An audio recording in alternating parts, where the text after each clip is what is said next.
Boys, I'm calling this war council because we can stand no more after what happened up in Kansas City yesterday. Remember the date, August 14th, 1863. Bill Anderson's beloved sisters were crushed and mangled when their stone prison walls collapsed on them. Cole Younger, how do you feel knowing your beautiful cousins were buried in the rubble? My God, do we not have enough to make us desperate and thirst for revenge? We try to fight like soldiers, but are declared outlaws, hunted under a black flag and murdered like beasts. Our homes burned, our fathers either hung or shot in the presence of the families, our furniture and provisions loaded in wagons, and with our livestock taken to the state of Kansas. And now our womenfolk are so cruelly murdered.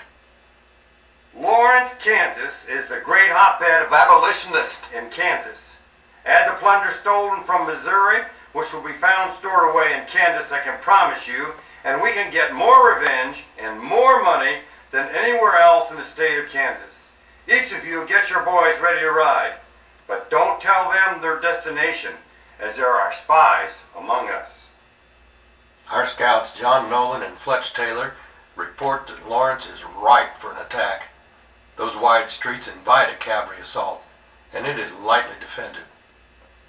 Yes, it is a long, perilous ride deep into Kansas, but we mean to mount a surprise attack. The risk is great, so clean and oil your pistols, gather your ammunition, and mend your war harness.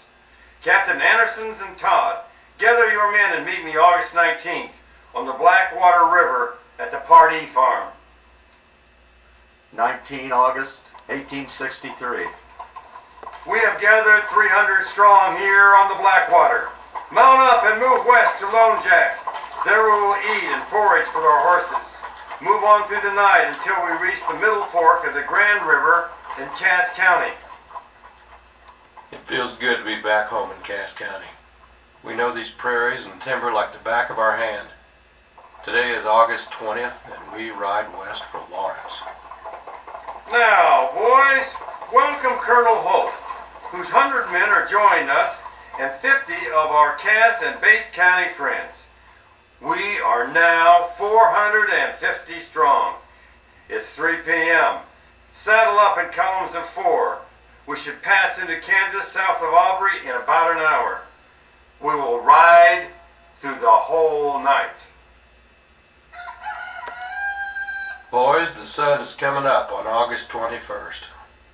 We are at the Blue Jacket Crossing on the Wakarusa River. Hear the roosters? You have your death list with Lane and Jennison at the top. But remember, our leader, Colonel Quantrill, said, do no harm to women and children.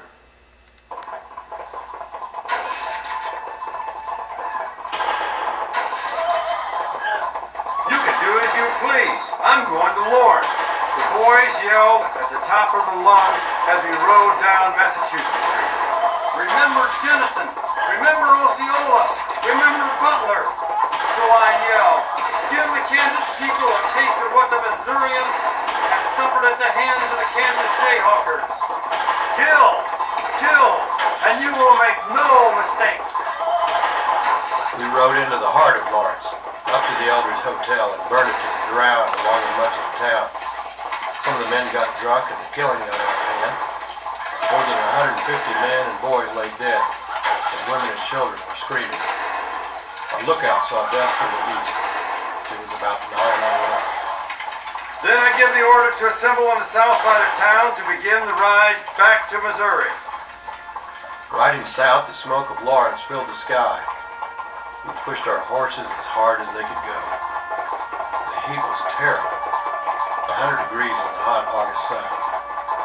We headed back to the Grand River and Big Creek in Cass County. There we disappeared into the bush by 3s and 4s. We lost only one man, Larkin Skaggs. Many old scores were settled that day.